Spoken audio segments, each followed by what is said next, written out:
Sveiki! Šodien ielūkosimies tādā, manuprāt, ļoti īpašā Vecrīgas nostūrī Anglikāņu baznīcā.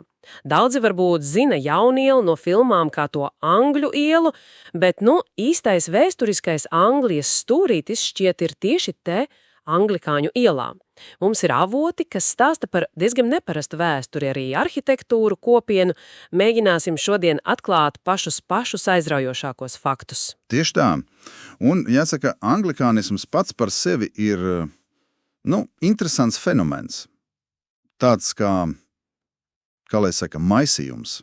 No ārpuses tas greznums varbūt atgādina katolicismu, bet teoloģija nāk no protestantu reformām. Un Rīgā šī kopiena, anglikāņu kopiena, sāka veidoties jau 19. gadsimtā. Tas viss saistīts ar tirdzniecību, protams, starp Britu salām un Rīgu. Jā, tieši par to domāju. Tirgotāji, jūrnieki, diplomāti. Tātad 1822. gadā nodibināja draudzi, bet viņam nebija savas baznīcas, vai ne? Sākumā, kā saprotu, viņi pulcējās reformātu baznīcā. Jā, reformātu baznīcā. Bet tur dievkalpojumi notika vācu valodā.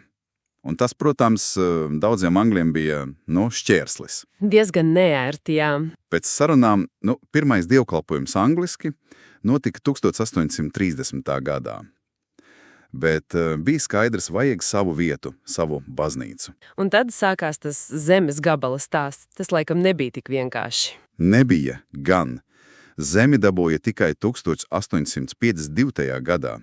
Tādu nelielu pleķīki, kur agrāk bija Pavlova bastions, ko nojauca. Un interesanti, naudu celtniecībai viņi sāka krāt jau krietni agrāk, ap 1806. gadu.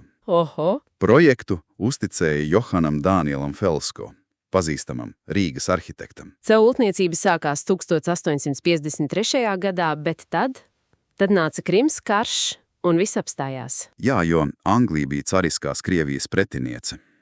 Un te ir tas neticamākais fakts, par ko runā avoti. Darbus apturēja, jo pilnīgi visi materiāli, smilšakmens, ķieģeli, viss, pat zeme pamatiem tika vesti, no kurienes? No Anglijas. Ārprāts, pat zeme! Kāpēc? Tas ir, lepnums vai kas dziļāks? Tas ir fascinējoši, tiešām. Liekas, ka viņi gribēja, lai baznīca stāv burtiski uz Angļu zemes. Tāds spēcīgs simbolisks žests.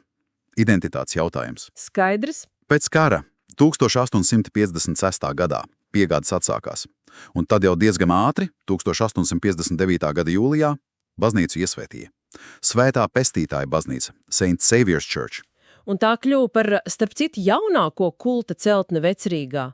Felsko to uzbūvēja neogotikas stilā. Ko tas īsti nozīmēja šajā kontekstā? Neogotika bija tāda kā atgriešanās pie viduslaiku estētikas, gotikas formām. Populāri visā Eiropā 19. gadsimtā, un Felsko to ļoti maistarīgi pielāgoja tam, tiešām mazajam zemes gabalam.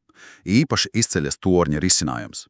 Tas ir it kā iebūvēts pašā ēkā, balstās uz tādām pakāpveida arkām, kontraforsiem. Rīgai diezgan unikāli. Un iekšpuse.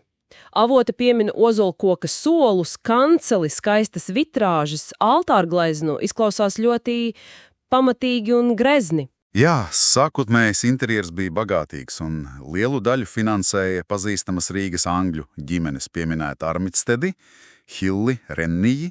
Armitstedi, protams, viņu vārds Rīgā ir ļoti zināms. Džordžs Armitsteds kā Rīgas mērs. Tieši tā. Šī baznīca kļuva par tādu kā Britu kopienas sirdi Rīgā. Tepat, piemēram, 1937. gadā notika īpašs dievkalpojums par godu karaļa Džordža VI kronēšanai. Un tur piedalījās arī Latvijas valdības locekļi Kārlis Ulmanis priekšgalā. Tas parāda statusu. Bet tad nāca grūtāki laiki. Otrais pasaules karš, padomju periods. Kas notika ar baznīcu? Jā, diemžēl vēstures grieži bija skarbi. 1941. gadā baznīca cieta apšaudē. Angļu draudze faktiski Rīgu pameta. Pēc kara ēku atjaunoja, bet nodeva Svētā Pētera draudzei lietošanā. Un padomju laikā? Padomju laikā 70. gados te vispār ierīkoja Rīgas Politehniskā institūta studentu klubu un arī skaņu ierakstu studiju. Studiju? Kāpēc? Akustika tur esot lieliska. Bet, protams, liela daļa oriģinālā interjera, tā gāja zudumā. Un ļoti skumjs stāsts ir par ērģelēm. Tās bija unikālas angļu firmas Wordsworth & Co. ērģeles, Vienīgās tāds Latvijā. Uzstādīts 1913. gadā. Tās 1967. gadā daļēji pārveda uz Kemeru luterāņu baznīcu. Tur tās stāv joprojām, bet nefunkcionē. Milzīgs zaudējums. Ak, vai tiešām žēl? Un arī oriģinālais Ozola koka altārs 1973. gadā tika pārcelts uz Torņakalnu Lutera baznīcu. Bet stāstam ir arī gaišā puse, par laimi. Pēc neatkarības atgūšanas baznīca tika atdota atpakaļ anglikāņiem, vai ne? Jā, 1992. gadā baznīca atdeva atjaunotajai anglikāņu draudzei, un kopš 1998. gada te atkal notiek dievkalpojumi. Arī angļu valodā. Darbojas svētdienas skola, notiek koncerti gan garīgās, gan laicīgās mūzikas. Un ērģeles? Tagadējās ērģeles ir dāvinājums no ASV. Arī vēsturisks, ražots 892. gadā, bet pavisam nesens un, manuprāt, ļoti iepriecinošs notikums 2020. gadā, tas vēsturiskais altārs no Torņakalna atgriezās savā īstajā vietā.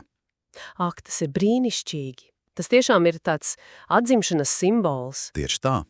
Tas parāda kopienas spēku un neatlaidību, un šī baznīca ir kā tāds Rīgas un Anglijas attiecības spoļulis cauri laikiem.